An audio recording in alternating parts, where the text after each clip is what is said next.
Ahla wa sahla. Right now I want to talk about comparatives and superlatives in Arabic with a focus on the case endings that they take in certain common situations if we're dealing with or creating a fully vocalized text. I'm assuming right now that you already have a good grasp on how we construct basic superlative adjectives and a decent understanding of how case endings work on nouns in Arabic.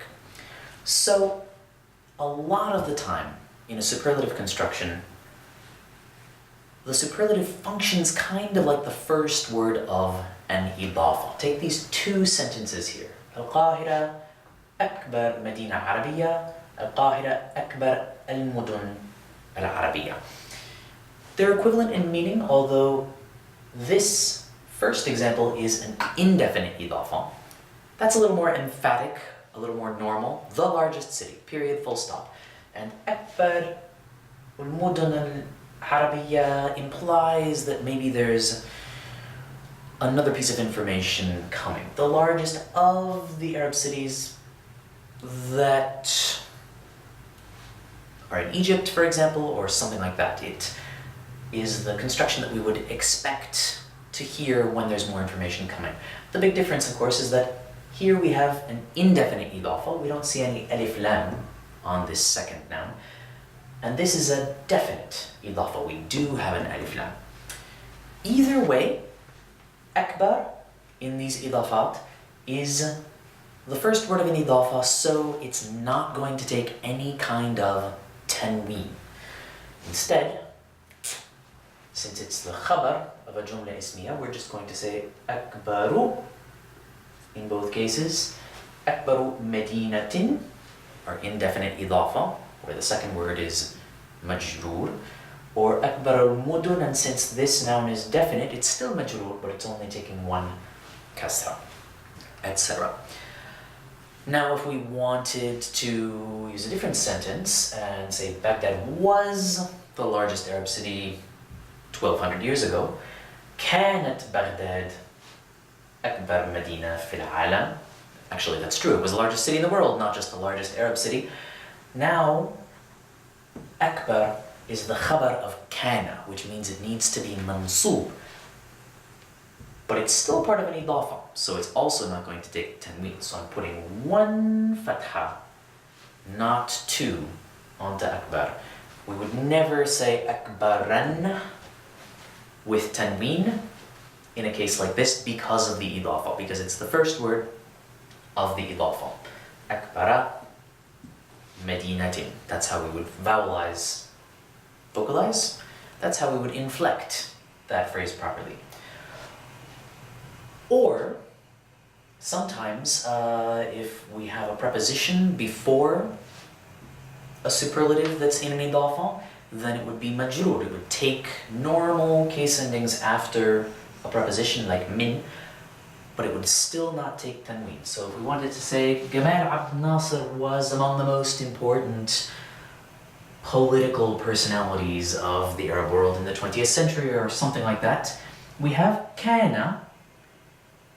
Gamal Abd Nasser min. He was among, or he was of the most important personalities. So because of this min, aham is going to take one kasra but not two, again because it's part of this three-word idafa, the most important personalities of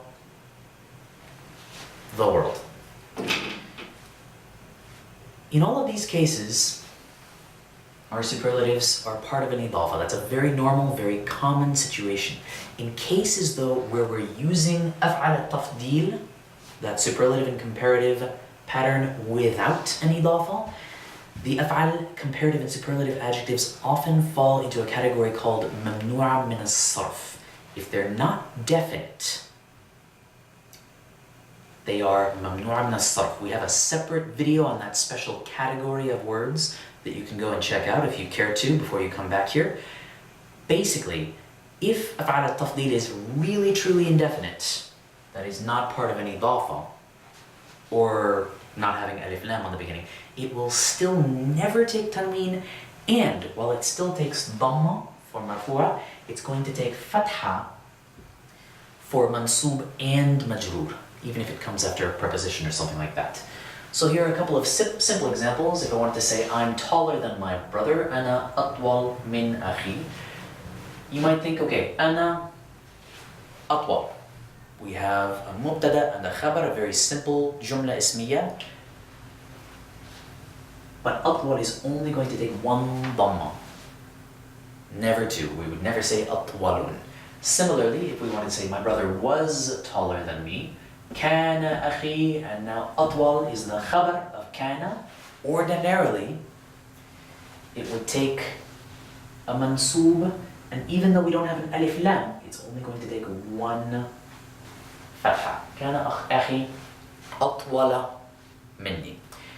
I tried to come up with a working example where we had a preposition followed by a superlative in the af'al pattern that was not part of an idafa, and for the life of me I couldn't come up with one. But if we were to confront an example like that though, that af'al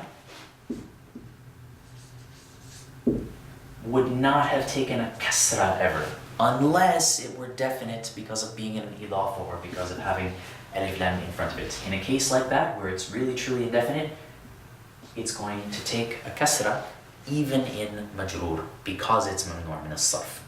So the takeaway here is really, no matter when, no matter what, af'al is really pretty much never going to take tanween. In all of these most common situations where we use superlatives, we're never going to add un or an or in to an af'al pattern. It's an interesting combination of exceptions that combines to create that reality.